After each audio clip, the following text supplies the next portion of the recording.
vast territory, region, many countries, many different leagues. Culturally, a lot of the countries are different. That's the case with many of the continents, but I think Asia, it's pretty much the cultural differences are significant all the way from the Middle East through the subcontinent to Japan, Korea. So accessing markets is all about networking, and in the modern day for agents to access these markets, you need partners in various countries and regions, and Asia is no different. The key to, I suppose, doing business in the Asian market is partnerships. Partnerships with agents in India, Japan, Korea, agents in the region who have knowledge of the region, agents who know the rules and regulations as they pertain to the various leagues around Asia. And that's really just the key to accessing the market. The rest of it is with a partner in a certain country, they will have a lot of knowledge and bring a lot of knowledge in terms of what the market pays, what's acceptable sort of salary bands in each of these marketplaces. If there's transfer fees involved, they will have knowledge of that. They will have knowledge, again, like I said, of the local rules and regulations. These can vary sometimes from league to league. And that's pretty much the same thing as if you're dealing with Europe or any other continent. I think in Asia, more than almost any other continent, particularly, you need very good partners, because some of the territories within Asia can be difficult to work with. And a local partner is pretty key to things like making sure you get the right deal, things to making sure that your client, if they do play in one of the countries in that market, that they're looked after, and to help you to ensure that you get paid for your services if you do a deal or a transfer to one of these countries. So yeah, I think networking is the key to the Asian market, and then finding good partnerships with people who have good local knowledge and a good reputation in these countries. That for me is the biggest key. I'm sure Peter and Anuj will also have a view on that. All right, thank you. If I may ask, what level of players does the Asian market require? I mean, what kind of preparation can players from Africa add to put in before they can play in the Asia leagues? Well, the markets are all different. Probably the financially most viable markets where player salaries will be higher would be the Japanese and Korean markets. They're very much seen as mature markets over many years. They've developed. Financially, they're very stable. India is probably one of the biggest growing markets. I expect in the next 5 to 10 years that India will become a very important football market. And then you move across to markets in the Middle East, which can be very lucrative. And often you get a lot of African players playing in the Middle Eastern markets. And then obviously there are smaller markets. There's smaller countries where the leagues are a little bit smaller and the budgets are far smaller. But certainly I think, mature markets like Japan, Korea, Middle East are the top end of in terms of lucrative for players. India is very much a growing and burgeoning market, and one to watch out for. And then the rest of the markets, it just depends on the leagues and budgets. And that's what partners in those regions will do. They'll bring all of that knowledge to you. Okay. And one last thing. As you are in Australia, is it possible for an African player to play in the Australia area? Yeah, absolutely. In fact, Australia is enjoying a period at the moment of great success with African players. There's a number of African players who have transitioned into the Australian national team and are doing well. I think one scored the other night. And in the league in general, there's some young African players that have come through and then very quickly have enjoyed success. Some of them have already transferred to Europe in the last 48 hours. So it's a market where it might not be it's not as large financially a market as Japan, Korea, and some of the others, but it's definitely a market that African players can use to become noticed, to have a lot of success very quickly, and use that market then to transfer to another maybe more financially lucrative market. But it's yeah, the African players in Australia have performed very well and have a very good reputation. Okay, that's a good one. And there is this the menace of human trafficking through football. Has it ever occurred in Asian markets where players will be trafficked from Africa and maybe dumped or neglected in any of the Asian countries? Sorry, Michael, you just broke up a bit there. I couldn't clearly hear you. Yeah, I said the issue of human trafficking through football. Yeah, has it ever occurred in Asia whereby players will be trafficked or deceived and bring them or travel to Asian country? It might be the act of a group of agents. Has it ever occurred to you, or have you heard anything like that? Certainly, I don't think that's ever occurred in the Australian market. I'm not aware of that in the Asian market. That does not mean that it doesn't occur just because of my not knowing about it. But I personally have not come across it.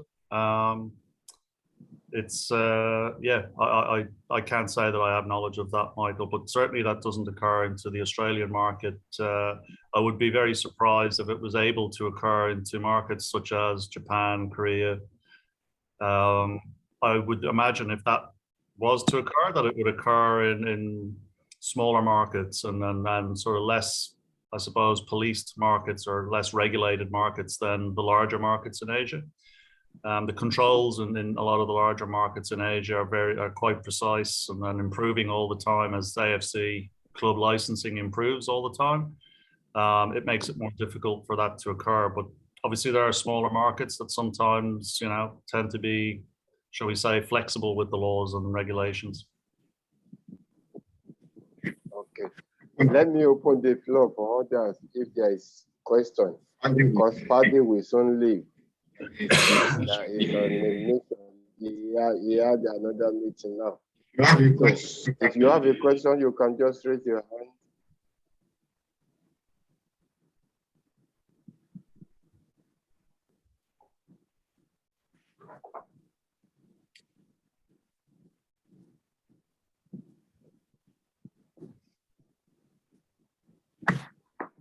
Anyway, in the absence of question, maybe we can proceed to the other speaker. I believe there is question, but maybe they can ask at the end of the presentation.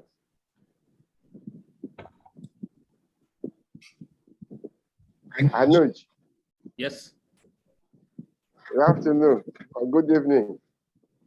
Yes, evening for us. Good evening. Good evening. How are you? Fine, thank you. Are you in Delhi or? I am in Kolkata, so we are 4.5 hours ahead of you. So 6 in the evening. Yeah. 6 in the evening. You're welcome. Anuj is the president of Professional Football Agent Association of Asia. He's taking us through the market in India, Indonesia, and the neighboring countries there. The floor is yours. Yeah. So should I just talk about in general about the Asia market and, like you said, the entry into the Asia market? So I'll start off by saying, obviously, the Asia market is the fastest one in the world. There's a lot of investment around the world from Asia. So Asia itself is growing internationally and within the continent itself. I think we'll probably break the leagues down into 5 different levels. Like there'll be the really lucrative leagues like Qatar and UAE and Saudi Arabia. Then there'll be the really mature leagues like Japan and Korea. We'd have the franchise leagues, which is India, Australia being ahead, but India is slowly developing. Then I think the regular longer leagues like Malaysia, Thailand, Indonesia. And now there are lots of small upcoming leagues as well, like there's Philippines, there's Bangladesh, there's Nepal, who are coming up with kind of franchise leagues and smaller leagues who are starting to make like a bit of news in the Asian market as well. So it's a huge continent. There's a lot of opportunity, lots of player requirements. So I think it's a very good continent to explore for African players in particular. The rule here normally is a 3+1 Asian rule, which means you can have 3 foreigners from anywhere in the world and 1 from Asia, which is our Continental Cup rule. But they've recently revised that to 3+1, but you can have 2 more on the squad. So in the past, like the Thai league, the Malaysian league, sometimes used to sign 5, 6, 7 players depending on the league rules. In India, we are allowed to sign 6 foreigners, and you could only use 4 in the Asian competition, but now you can use all 6 in your squad. So I think the market has actually grown for foreigners in Asia in the last few months. So that's been a kind of a benefit for the foreign players. Also, some leagues, the smaller ones like Philippines and Nepal and Bangladesh, still try to stick to the 3+1 rule because the clubs don't necessarily have the budgets to sign that many players and then make changes for continental cups. So that's the way the Asia market is kind of panning out. It's 2 different kind of windows. In Japan, Korea, it's the February to November league. In India and Australia, it's more of the September, October till April or March. So 2 different windows. So there is a bit of confusion there. Sometimes players transferring between clubs, when the league start, when does it end, but it's 2 different calendars. And obviously there are lots of benefits of playing in Asia. Firstly, I think is highly rewarding because some clubs pay really well in Asia. But also it's a good entry point. Like the players have probably not made it in Europe, but they think that they wouldn't earn that much in Asia. They come here on small salaries. They can grow really fast. I know clubs, especially like in India, Thailand, Malaysia, they really like players who have played in their leagues and they're tested and they've done well. So a player could come to India for $100,000 and reach $400,000 within 2 or 3 years, depending on how successful they are. So for now, it is obviously a second choice to Europe, but I think the salaries in some cases are even higher than Europe at the second level for sure. Then obviously the taxes in Asia across countries vary a lot. It goes something between 10% to 50% depending on which country you're in. So mostly players are coming in, negotiate net salaries. So it's again a big saving for the players when they're playing in Asia. The expenses in Asia obviously are quite low because clubs normally provide accommodation, they provide tickets, some of them even provide meals. So you end up spending maximum 5-10% of your income. If you're in countries like India, Thailand, Malaysia, no taxes in the Middle East, but obviously if you're in Japan, Korea, Australia is going to be more expensive. The type of players that come into Asia, it varies on level. Like you asked, what's the scope for African players? In our second level, we could have players playing at $3,000-4,000 a month who might have been second level players in Africa, second division club players, and then you can go right up to World Cup players playing in the Middle East. So it's all over the park. It can go from a $5,000 a month to even potentially $300,000-400,000 a month kind of salaries. Obviously, it's difficult to play in Asia in terms of, I think, the culture. Like Paddy said, it's very different in different countries. In fact, it's different within the country itself. So in India, for example, in the north and the south, there's different types of food, different languages. So even a player shifting across the country, it's a big change. Even for an Indian player to shift from one part of India to another, it's a big change. So for African player to come in, obviously it's a big change. It's a cultural change, but I think also the African players usually do well because they're used to the weather. Not so much like if people come from Scandinavia or those kind of countries, they're going to struggle with the weather to start with. So the weather is on their side, I would say. It is obviously Japan and Korea is different, but through Southeast Asia and through the subcontinent is very warm and it's very humid most part of the year. Secondly, obviously there are lots of issues players could have off the field. They could have issues like payments, delayed payments. Some countries obviously are like a bit less respectful towards FIFA with their payments and stuff like that. So you really need to have good partners on the ground. I think partnerships with different agents across Asia is very important. You need to know how to, in some cases, even how to get the money out of clubs and how to be compensated for your services. But in other cases, even people to know about the local tax laws, the immigration laws, the extension of visas, because these are all small issues that come up. And unlike Europe, quite transparent online, you could get the information. In Asia, sometimes it's quite difficult, I think, to get information about the immigration laws, about the tax for various countries. And always people are finding ways around it. So you need to have some trusted local partners who will help you with, especially immigration and taxation, because you don't want to get into trouble with that. Obviously, contracts need to be observed even more carefully than in Europe, because there will be clubs who have not paid in the past, who have the intention to like get the better players, pay them. When a player is not playing well, have some problems with payments, but ultimately everyone's protected by FIFA. So I think things have changed a lot in the last few years. Everyone's quite protected, but it's also your relationship with the club, which can be handled much better through your partner sometimes than yourselves in Africa. And in terms of positions of players, I think with the requirement of foreigners being between 4 to 6 per team, they generally go for like more for centre backs, centre midfielders, maybe wingers, strikers. It's probably tougher for goalkeepers in most countries, other than a few. So I think goalkeepers will struggle a bit, and it's also sometimes tougher for a left back, a right back, those kind of positions, which are the ones that they prefer to use a local player to fill in. So the position also is quite important when you're looking for players for Asia. I think those are the main points in playing in Asia. Obviously, you're open to answering whatever kind of questions you have. But yeah, I think there's a huge cultural difference between countries. There's a huge importance of having trusted local partners, especially if you've met the person really great. If you haven't, if you've interacted with him for a few years, it's probably better. It's probably not right to just get onto a contract with one call or one message with someone, because you never know what is the profile of the person working locally. So try to do whatever background check you can through your networking, through your friends, through your colleagues, and see the work you're doing locally.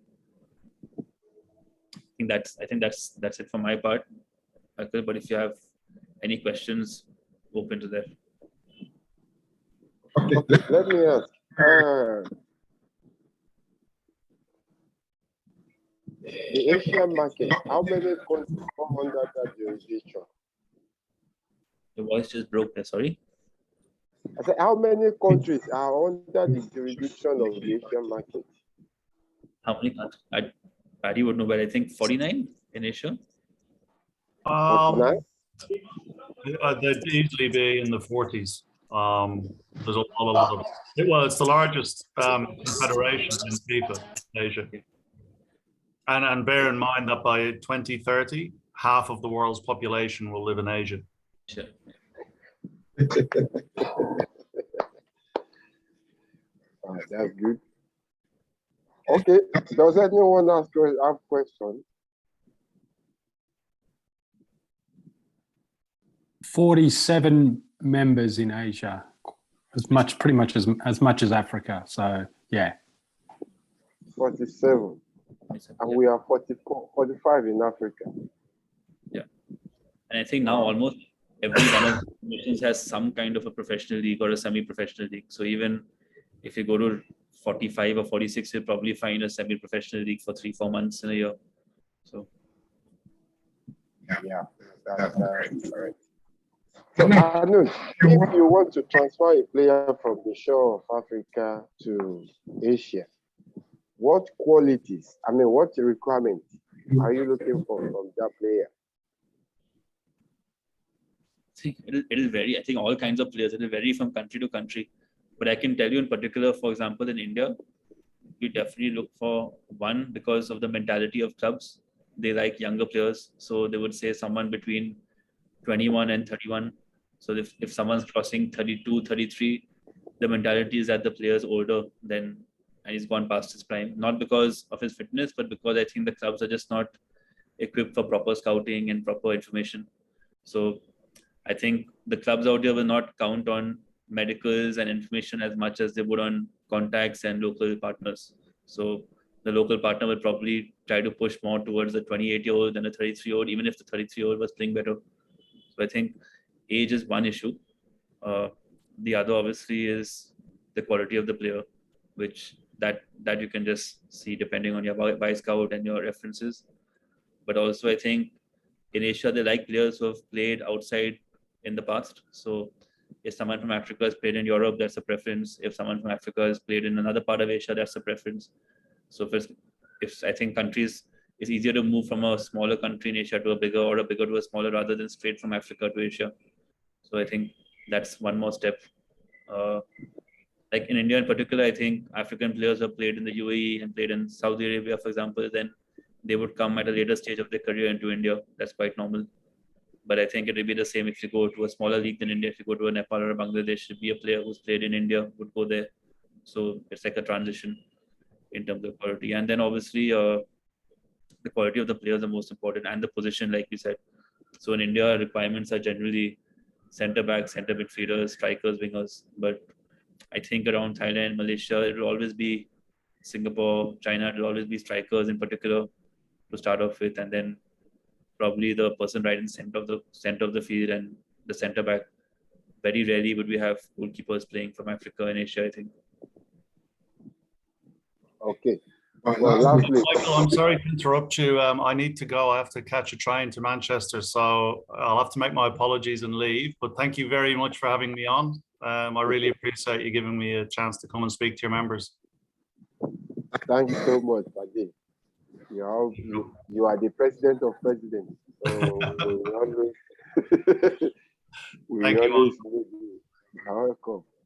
Have a The rest of your meeting. See you. Bye, Paddy. Bye, gents. Bye-bye. Right. Okay. Hey, Anuj. Yeah. Is it possible to share data of agents or clubs that would like to work with agents or players from Africa with us? And can you repeat that again? Because again, there was an interruption. I say, is it possible for you to share Possible data of agents or clubs that might like to work with African agents, African players with us? Can you share data with us? There's a background sound. I'm not being able to hear this one. Okay, what I'm trying to say is, Yeah, now it's fine. are you, am I clear now? Yes. Okay. Can you share data with us, the agents and clubs in Asia that we like to work with the agent from Africa?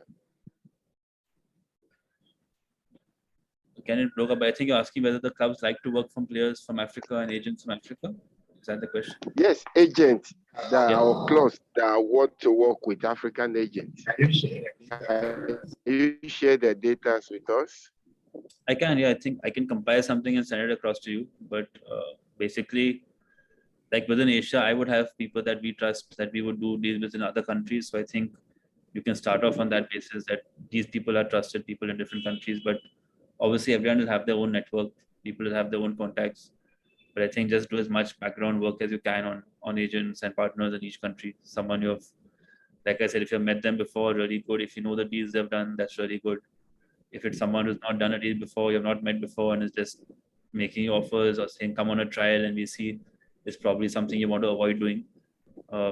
There's this culture in Asia also to call players on trials, which I don't think is very conducive. They shouldn't encourage that. If a player is the right quality and it's a big enough club, they have enough data online now to sign players. Maybe a medical is different, but I don't think players should be going on trials for lower clubs even in India or Thailand or Malaysia, Indonesia. It can get quite, sometimes it gets into cases where there are 20 players trying for one position and stuff like that. So, yeah, so I think there are plenty of trusted agents in Asia, there are plenty of clubs, so we can share some kind of information there. All right. anyone else? Does anyone have question there? Just miss there.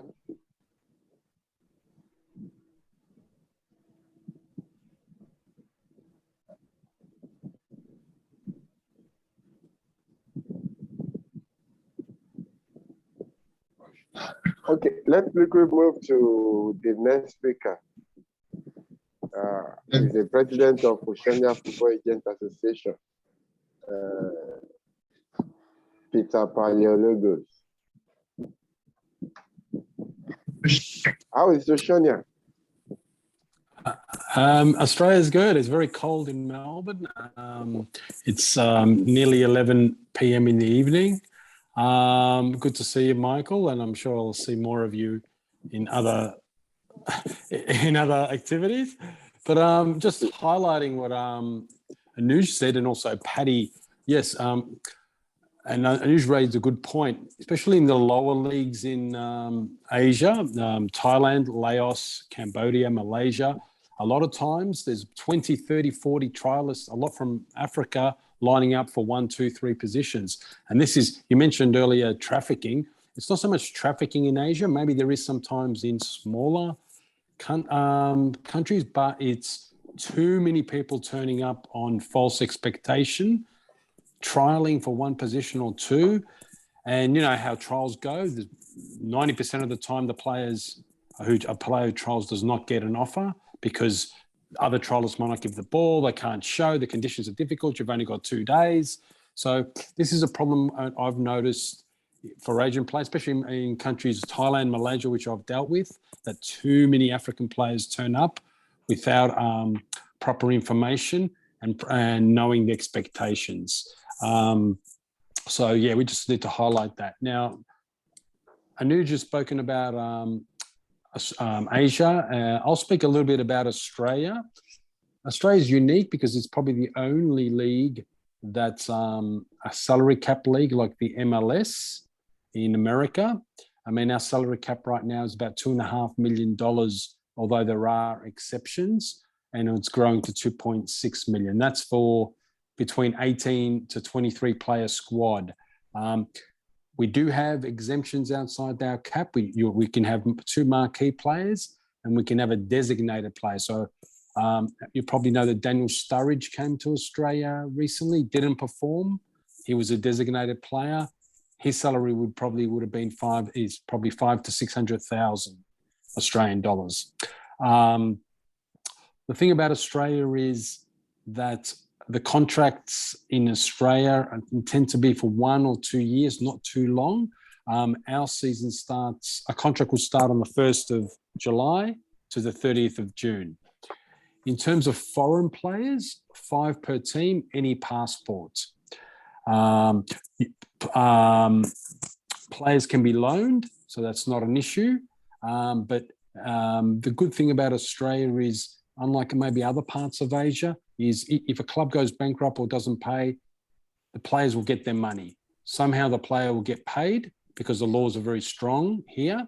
And we also have a collective bargaining agreement between the players' union and the clubs. So most players, or nearly all players, will be paid. So that's a guarantee.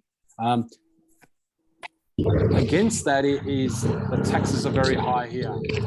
Taxes are quite high, but that's just because Australia, the conditions are different, very good living conditions, good for families as well. So that's basically what happens here.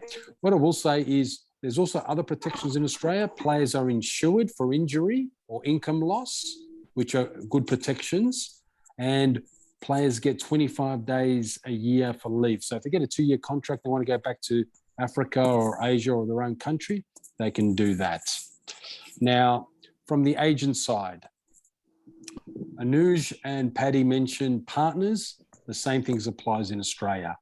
You need probably a partner, although if a club's interested in a player, an international agent can do the deal without working with an Australian agent. That's rare, but it is pretty flexible where if you have a player and an Australian club's interested and you want to negotiate, you don't always need an Australian agent.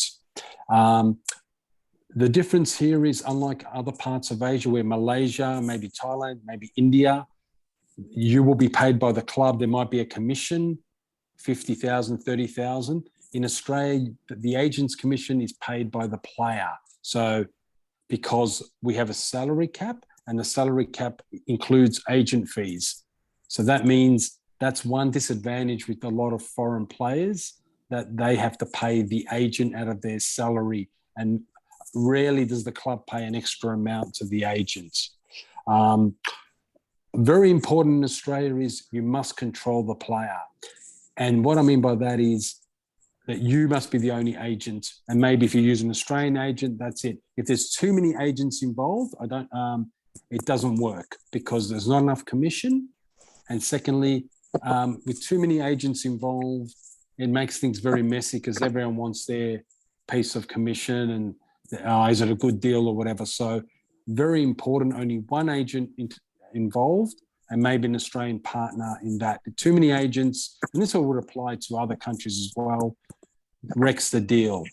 As I mentioned before, Australia only signs free players or possibly loan players.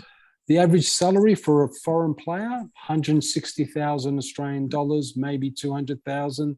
If they prove themselves, or a marquee can go up to 600,000. It depends.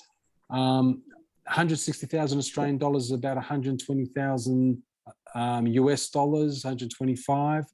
But as I said, that's gross. We deal gross, not net, unlike other Asian countries. Now, for the types of players, Anuj raised a good point. African players that will come here are two types. They've either played in Asia or Europe. They've proven themselves.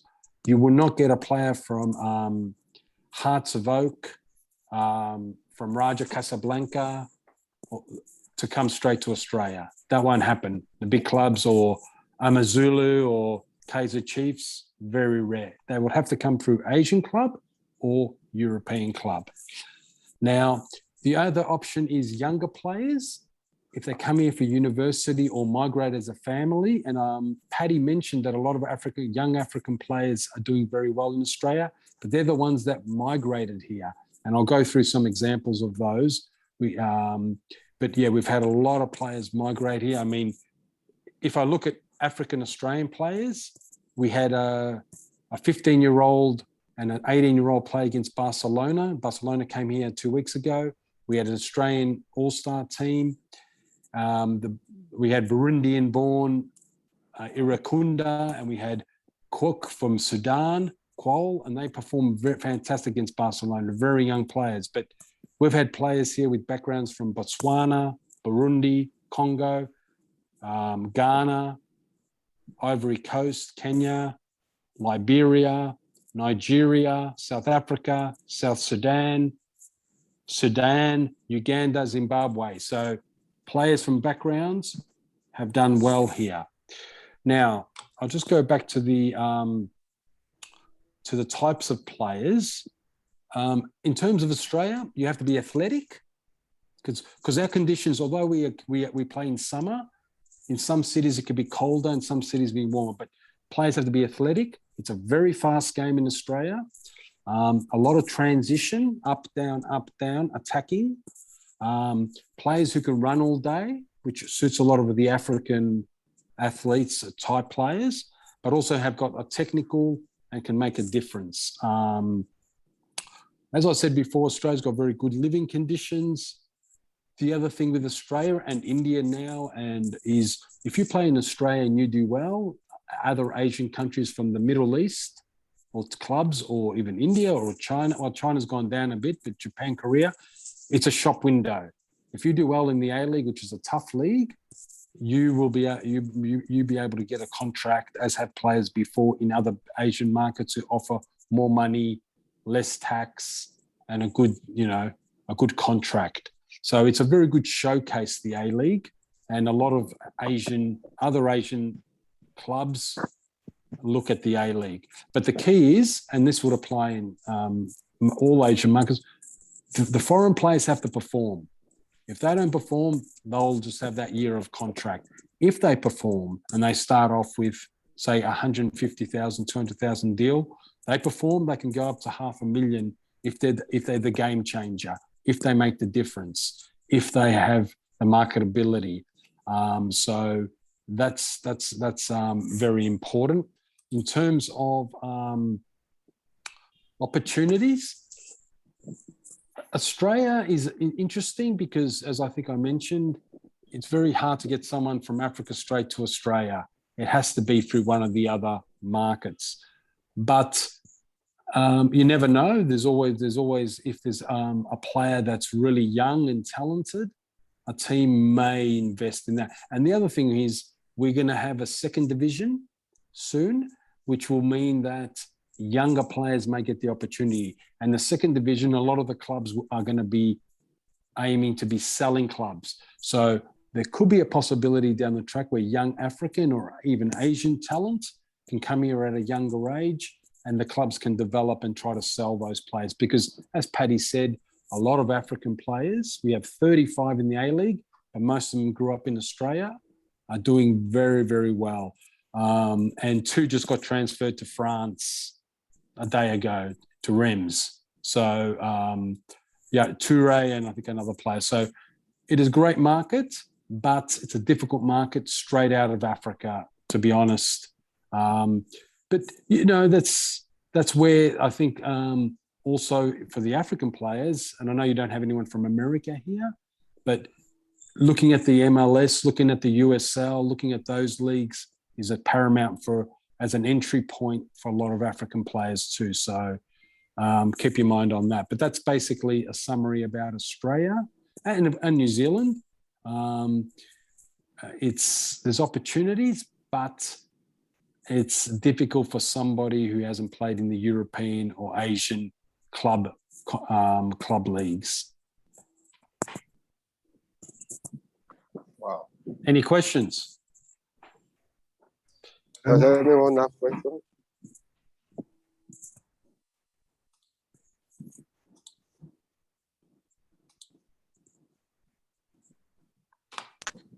Yeah, hello. Good afternoon. Yeah, Sunday. Yeah, good afternoon. Yeah. Yeah, my question is, in Australia, what's their requirement for players below, minor players below 18? And I know it's quite difficult to get players from Nigeria to Australia, but we have some top good academies in Nigeria that are willing to take their players to Australia. But I don't know if there is a way, because I do not know their requirements, I don't know their visa processing and all that, but maybe their FA has a particular rules. And I don't know if Mr. Peter can explain more to us on the advantage that we have from for Australia from Nigeria, for Nigeria players, for some academies. Yes. I'll tell you very basically 2 things. One, and Michael will know this as we're getting involved in the regulatory environment, any player under 18 needs permission from FIFA to go to another country. So that's difficult for under 18 players because FIFA, the Player Status Committee, approves any under 18 minor transfers. So that makes it difficult. However, the best in terms of younger players, the way to get to Australia would be with the student visa. They would have to incorporate study with the football, and that's the first thing. And the second thing is the family tries to migrate to Australia because that's the only path. If they're into the Australian school system and are going to take part in that, if they're academy 15, 16, there's maybe then they can, if they're a very good player, then Australian clubs would definitely look at them and see. But they would have to come here with the under 18 with the family and get maybe even a migration visa or a student visa. There's no other way to do it because FIFA does not allow under 18 minors to transfer even to Europe or to MLS unless one of the exceptions apply. And when those exceptions relate to a family relocation for non-football purposes, so migrating to Australia, or 2, maybe a student visa where they play with a community club, and if they prove themselves, you go back to FIFA and say, we want to make this kid a professional, and FIFA, So they're the 2 ways. Otherwise, it's very difficult. The other option is obviously exchanges, maybe coming on tours and seeing if there's opportunities and maybe working around that. But that costs money. And it's probably more viable to do that to Europe from Nigeria than Australia, but that's also an avenue. But yeah, it has to be one of those 3 things I mentioned: a student visa or coming with the family to migrate to Australia for minors or under 18s.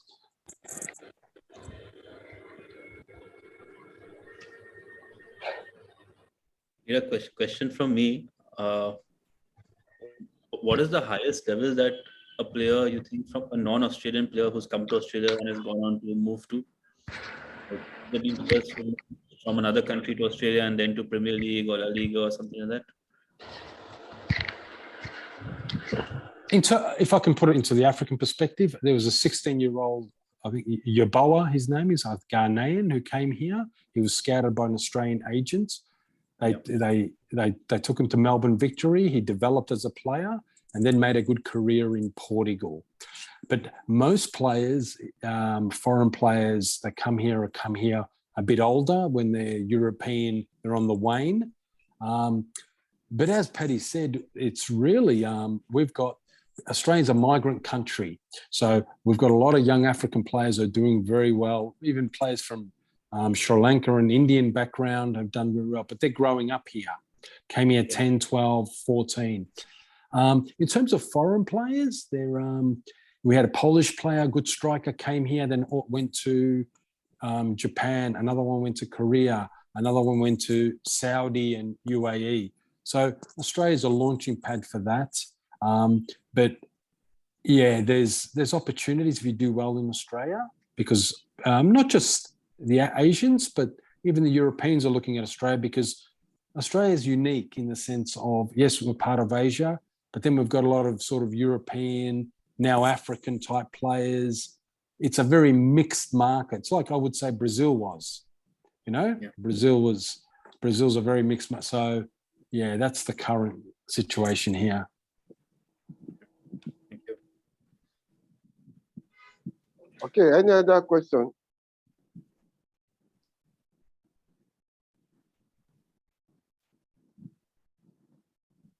Okay. Let me ask this one question from you, Peter. You said a player cannot move from African club directly to Australian league. Why? Okay, two parts. If they're under 18, I think I explained myself. It just applies across the world. If you're a minor, you've got the issue. Okay, over 18. 3 reasons. Australian clubs don't scout much in Africa. A lot of the players are not on Y Scouts or on Instats, and if they are, there's not that much available information. 3, a lot of African players, Australian teams will not pay a transfer fee. So if a Nigerian club, Ghanaian club wanted a transfer fee, they will not pay. They want free agents. But the way the Australians see the game is that they want established foreign players who've got a good track record, and especially players who've played in Europe and parts of Asia, because they know that is less of a risk. Now, a player who's playing in Africa can be very talented, can be very athletic, can be explosive in speed, etc. But because there's the other thing is there's so much interest in Australia from a lot of established players, they can be quite selective. It's just very, the focus is just not on Africa, which is unfortunate, because I'm sure there's good players playing in the Nigerian Premier League who, if they came to Australia, can really do a great career. Well, not just Australia, in Asia generally.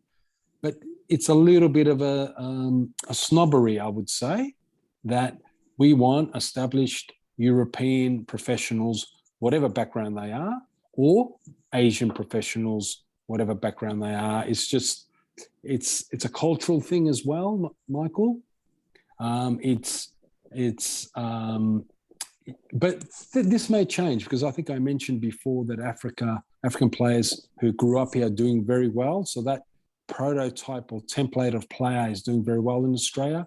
It may change. We may see that, but I don't think we'll see it with the A-League as much, the top league, but we may see it when we establish our second division, where they want to look for young talent. And that may be an opportunity in a year or two where I may come to you and say, please, who have you got? We want someone who can launch a career in the future. But right now, Australian clubs are very much into European or Asian established players. That's just the fashion and the culture. I'll be honest with you. Thank you. Eddie.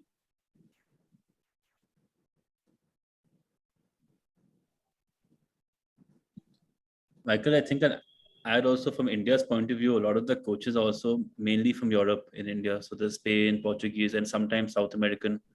So obviously the preferences is to have players from their country, unless they have someone who's really proven in the continent.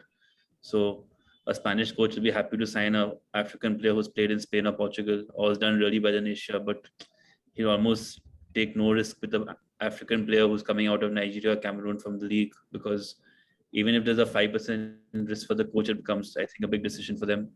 So I think there's also the coaching angle to it, because there are a lot of the coaches from Europe and South America. Unfortunately, Michael, that no Australian, as Anuj said, no Australian coaches or Indian coaches are looking at shooting stars or in Yimba or Lobi stars, I think it is. They're just not looking at that league. Or Sunshine Stars or Remo Stars. You've got a lot of stars in Nigeria.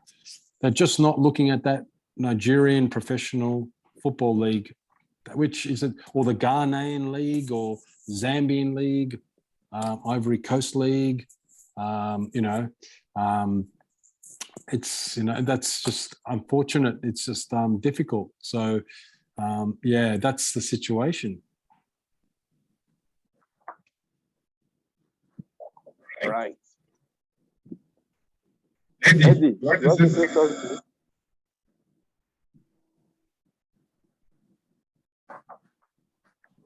I can see Charles to be. I think it has been very interesting. I must appreciate you, Michael, and all our special guests. At least I've seen some of the reason why it's difficult for our players to move to some of all these Asia countries.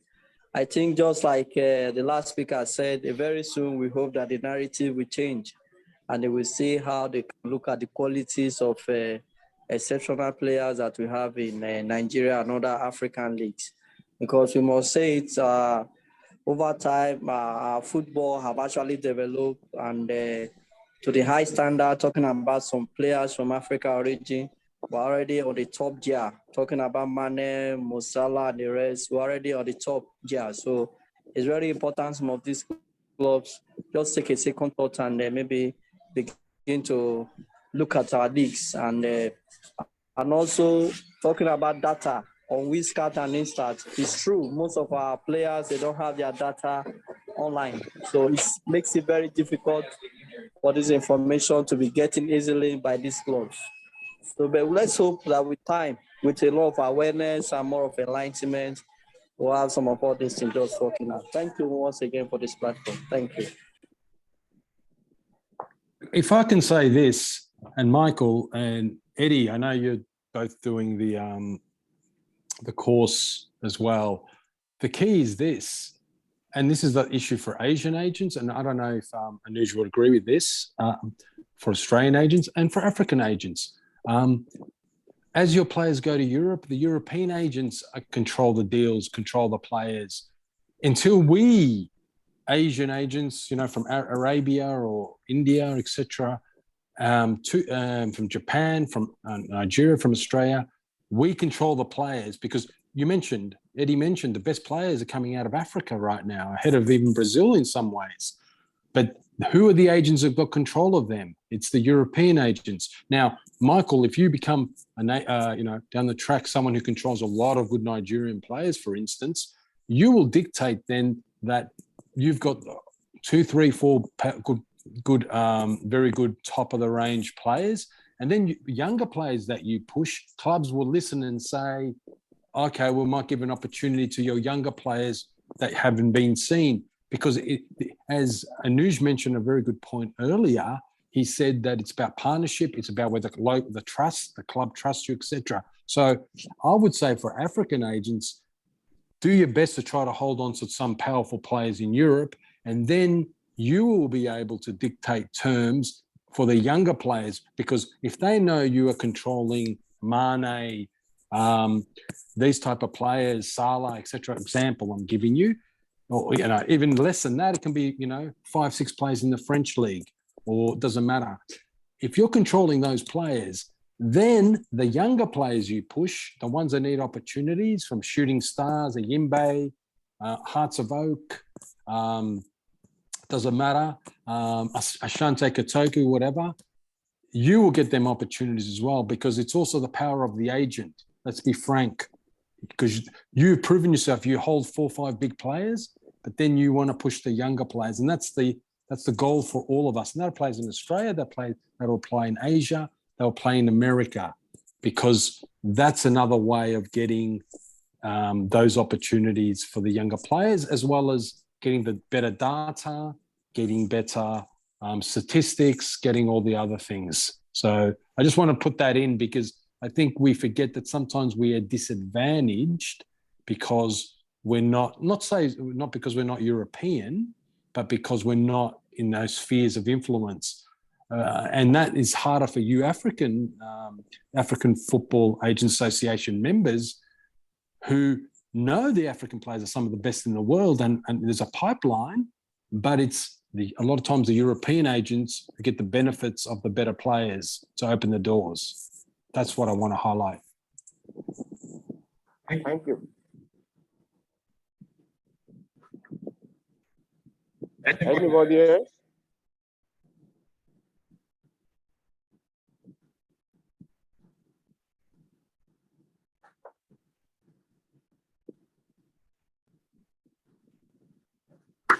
Anyway, yeah, thank you, Peter, Paleologos, Anuj.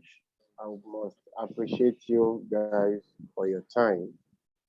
Though we started late, but I think we won't go past the 90 minutes. We will stay on 15 minutes. If I may ask, Peter,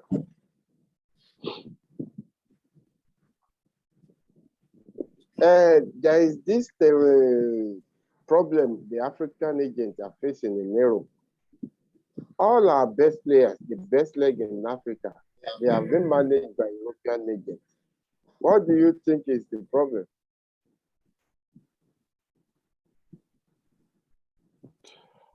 The problem is threefold, okay? Investment.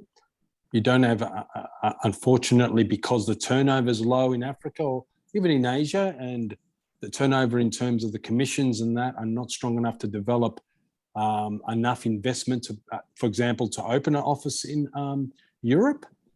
Yeah, you can have partners, that's different, but to open up your own office where you can control the market or you control the players, because that's the first thing. Second thing is presence, day to day. Players talk in the change room, in the dressing room. They're always, this agent's doing this and that. We're not on the ground in Europe. And unless you have a representative there, then basically it's very difficult. The third thing is the cultural issues, and Anuj has raised this. In Europe, the Belgian agent knows all the clubs and knows the football directors. The same thing is in England and this and that. However, if you're able to get, I think this thing can turn around very quickly, because now the world's become international. It's become easy to travel. If you get 2 or 3 players, maybe not one, but 2 or 3 players that are doing very well in England or France or Spain, and then you build on that, you'll be able to take on the European agents. It's just, it comes down to the product. Do you have the players that are in demand? The easiest job for an agent is when the clubs come to you.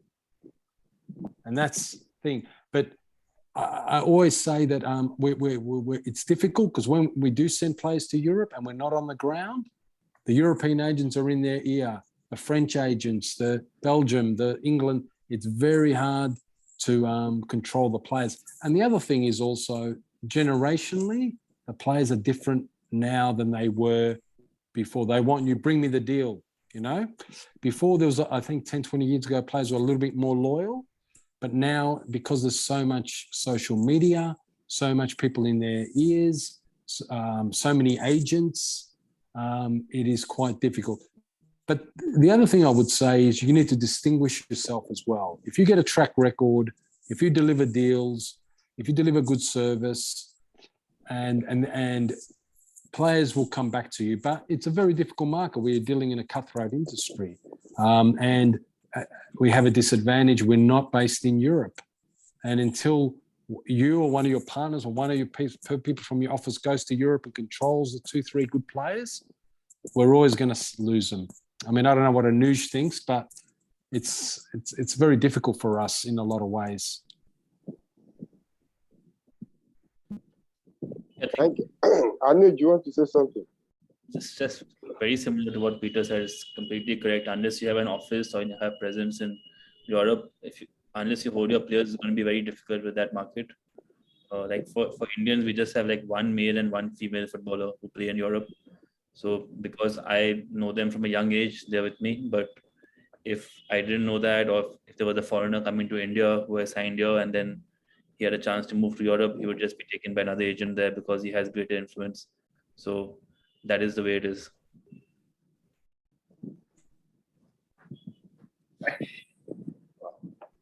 Thank you. Abiodun,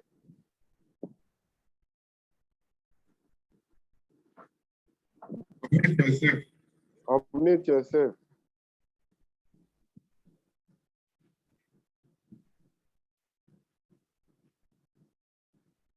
Anyway, in the absence of question, let me appreciate. Okay, Abiodun, are you on? I'm on, sir. Okay, go on.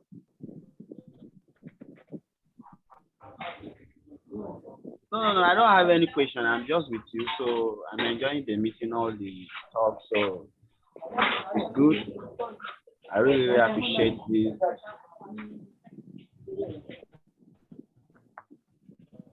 I must appreciate you, Peter, the president of Oceania Football Agents Association.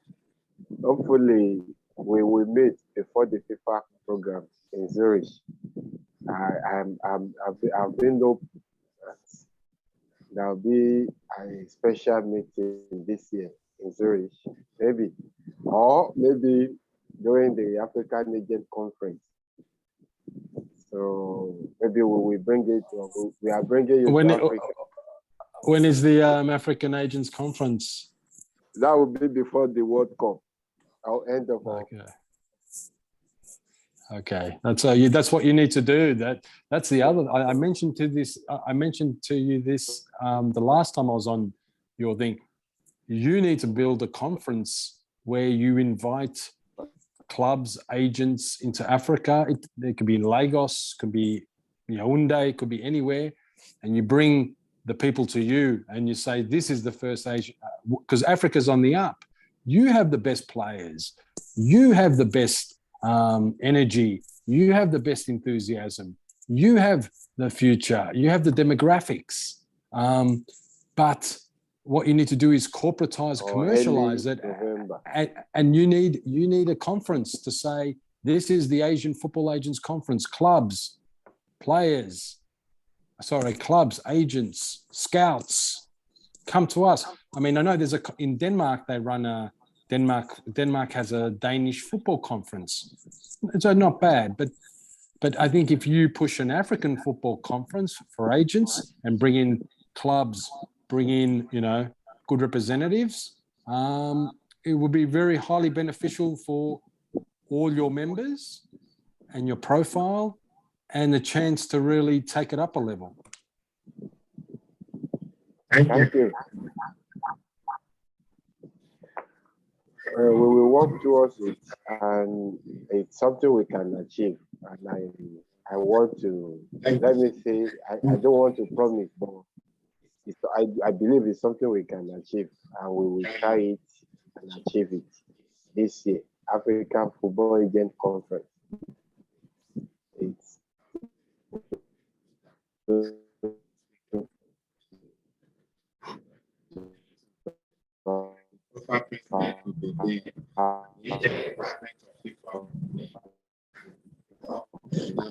we will bring it, and all clubs, including the FAs, Super Member Association in Africa. So we are the plan, and the plan is on the sub-GA. So very soon you will have official request letters. So I must thank you, Anuj, for your time. It's late in India now, and in Australia it's around 11 or 12 a.m. now. So sorry for keeping you late or sleeping late today in Australia. So I must appreciate everyone present on this seminar today. Hopefully, in the next two months, we will have another one. So by that time, I think we will have a good report from FIFA about the new regulation. So maybe if FIFA will approve, the FIFA board will approve it or not, we are going to know by the end of June or early July. So let's keep our fingers crossed until then. Thank you for your time, Anuj, Peter, and all other agents present. I must appreciate you, and do have a wonderful day. Good night in Australia, good night in India, in Nigeria. Do have a wonderful day. Thank you. Bye-bye. I think that's across. So. Thank you. Sure. Thank you. Bye. Bye-bye. Thank you. Bye-bye, Peter. Thank you. Bye, everyone. Bye. This is Charles. Thank you.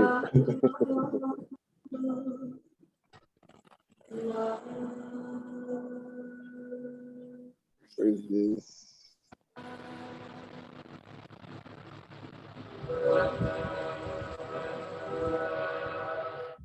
Where is Mohammed? Mohammed. I'm here, sir. I'm here, sir. Okay, Masood Mohammed. Yes, sir.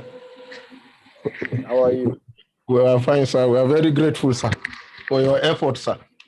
God will reward you abundantly. Amen. God bless all of us. Amen, sir. I will call you on your line, sir. Okay. Yeah. Anayo Izefuni. Mr. Charles, I greet you. I greet you especially, my Oga. I believe all of you have learned something today. Keep data of your players. Yeah. It's very important. Yes. Update their data. Always. Instant, White Out, transfer market, work on it. And keep their data always, from the academy to the next club, from Enyimba to Adamawa, from Adamawa to Yobe, the starts from there. As you can see, Peter is mentioning clubs in Africa. And one thing I don't like in his presentation was there is no way they can access the league. That's a problem. They wanted to watch our player, but there's no way. The league is not accessible At all. Oh. Seriously.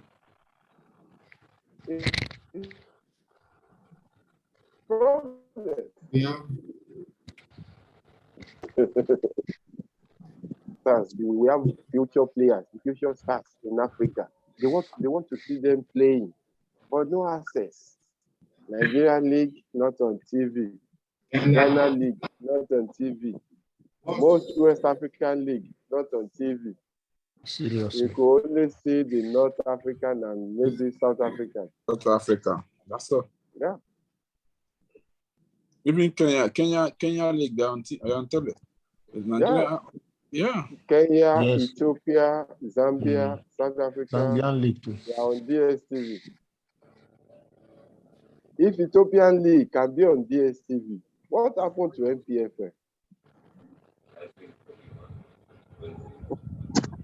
I don't understand. That's a problem. You know, when it comes to football generally in Nigeria, West Africa, I don't know what is really happening. It's like the people running it are not doing the basic things, which is the primary thing, which is development. They don't want to even involve themselves. They don't want to even involve